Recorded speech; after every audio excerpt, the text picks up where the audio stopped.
Dave was at the fire station, so was my son, and I was at home with the kids, and we knew the fire was getting closer, and you know, Jaden kept coming to me and saying, "Mum, the fires are getting closer. Mum, are you going to move?" And I'd say, "Well, I'm watching it. I'm watching fires near us," and they told us we don't have to worry until tomorrow. The fires will, you know, probably, if they're coming to Cobargo, they'll get there tomorrow.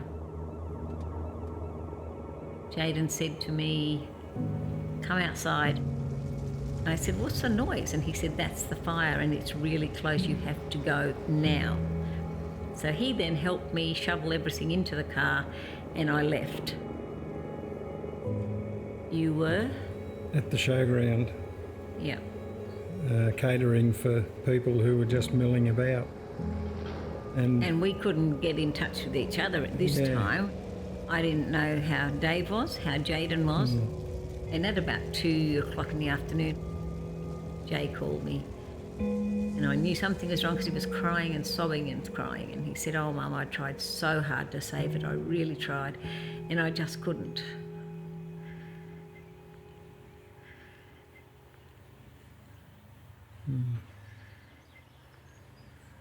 When we first came to Cobargo, we had 6 children with us. And they were our foster children. Our family fluctuates. Sometimes we have a lot, sometimes we have not very many. And we can't really remember how many because I stopped counting in Canberra and that was just over the 400 mark. And we've had a lot more since we've been down here.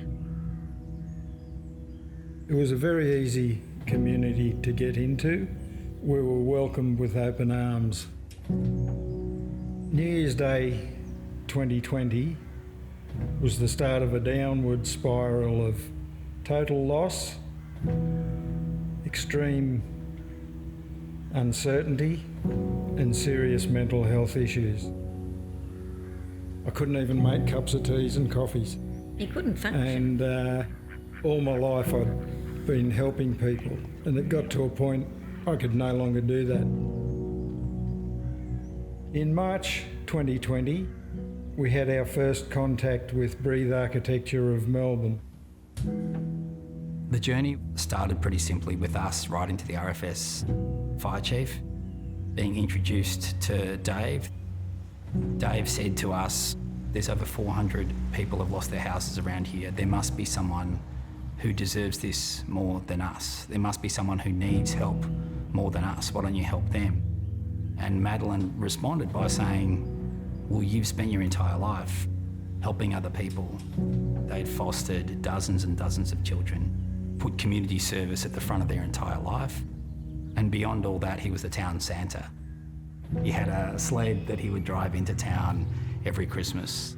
So there is no one else. And Madeline said, "Dave, you're a hero and we want to help you." Dave, you know, went quiet and Barbara gave him a big hug and said, "You see, you're a hero." And it was quite a beautiful moment. And so from that moment on, Madeline worked really closely with them to work out what it was they needed to build. They were living in temporary housing with all of their foster children, so they really were just after a home. From a design perspective, this house is incredibly simple and really humble. We wanted to think about the future, should another bushfire event occur, as well as just deliver a better outcome that's more sustainable. You know, we just couldn't believe that someone we didn't even know, who was in Melbourne, was going to do this for somebody in Little Cobargo. And my job was to call everyone I knew and ask for donations. I started by calling Fisher Paykel, asking for a house full of appliances, to which they immediately said yes. And then I called Taubmans and asked for paint for the entire house. And of course they said yes. And then I called Fielders and asked for steel for the roof and the walls. And then I called BREC Energy and said I need solar for this house.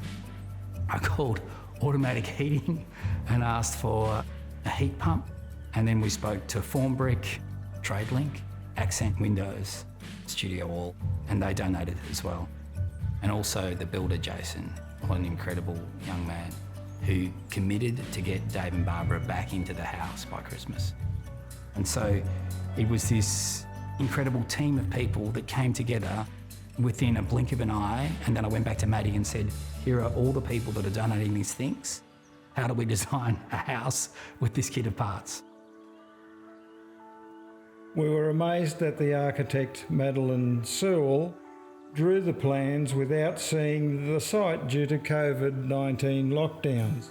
It was amazing that Madeline was able to include the movement of the sun, the layout of the site, and the lay of the land.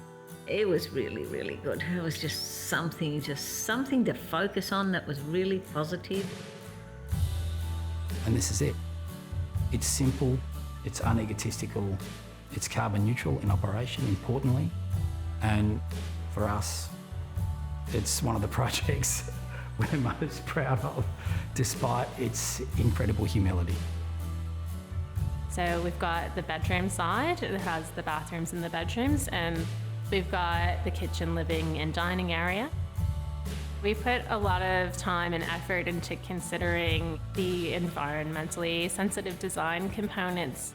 This house runs on a fossil fuel-free system. We've got a hydronic heat pump system with a buffer tank. We designed the house to have a pitched roof to shed embers if another fire event were to occur. The roof also has a sprinkler system installed along the ridge line. Being here for the first time in Cobargo and meeting them and their amazing kids has been a really great experience. And we're incredibly proud of the outcome and everybody's amazing efforts at making it happen. This morning, Dave and I drove into the mountains behind their house. And we saw the devastation of ridge and valley after ridge and valley. He said that the fire burnt with such intensity that fire just rolled across the ground and anything that was combustible in the soil was burning. The ground itself was on fire when it hit the house. Dave explained to me that some of these trees will never come back and the vegetation's going to change because some things survived the heat and some didn't. And then he kind of talked to me about this idea that it's like the community in Cobargo. Some people have left, they've given up, they've sold their houses and moved out. And other people are rebuilding, and they're rebuilding better. They're looking at how can they grow and how can they grow differently as a community. That's the saddest part. There's a lot of people out there that are still living in a caravan, that still haven't got approval to build a house, or they still don't have enough money, or they don't have enough help. People still come up to you in the street and they'll be crying and they'll hug you still. There's just large chunks of the town missing that have never been rebuilt. There's been a handful of prefab houses built. There's been a handful of modular houses built. But this is only the second house to be stick built on site. Building prices have gone through the roof because everyone's trying to rebuild. And so people who even were insured, now their insurance won't cover the cost to rebuild what they had because of trade prices. What these people need is help in really practical things. So if you're an architect, please offer your services pro bono to deliver the entire project start to finish. If you're a builder or a tradie, please think about coming down here and doing some work to help deliver some houses. And if you're a supplier like Fielders or Fisher Paykel or Taubmans, think about donating some materials to help bring down the cost of building. There is still so much work to be done here, but it's starting, and you can see that people's hope is coming back, particularly those who would put their own lives on the line to try and save others and who'd lost everything. It's the best thing you can do to help somebody is to, come along after such a horrible disaster and help them get their lives together, because that's what happened with us. And we are just, there's no way we could ever repay anyone for doing it. No way.